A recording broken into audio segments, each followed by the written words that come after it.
ఈ ఫ్లెక్సీలు చూస్తుంటే ఏదో కాంగ్రెస్ ఆఫీస్లా ఉంది అనిపిస్తుందా మీకు? కరెక్ట్, ఇది కాంగ్రెస్కి సంబంధించిన పార్టీ కార్యాలయం లాంటిది. పార్టీ కాదు, ఇక్కడ కనిపిస్తున్న వ్యక్తి శ్రీ పటేల్ రమేష్ రెడ్డి గారి కార్యాలయం ఇది. చూద్దాం ఇక్కడ ఏం జరిగిందో.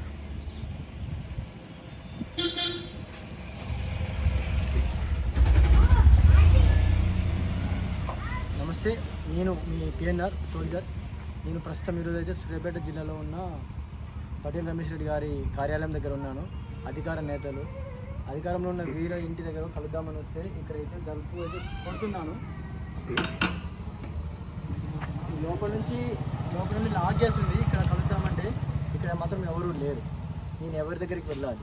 మాకు జరిగిన అన్యాయం గురించి ఎవరిని అడగాలి? ఇప్పుడు నేను ఎక్కడ కలవాలి? ఎవరిని కలవాలి చెప్పండి.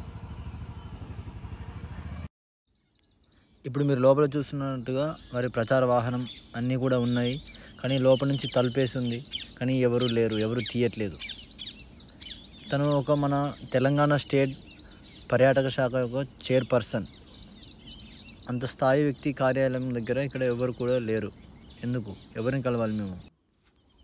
ఆఫీస్ అన్నప్పుడు అది తెరిచి ఉండాలి కదా కార్యాలయం అనేది. ఇలాగే నాలాంటి సమస్యలు ఉన్న వాళ్ళు ఎంతోమంది వస్తుంటారు పోతుంటారు, కనీసం వారికి రెస్పాన్స్ అనేది ఉండాలి, కానీ లేదు.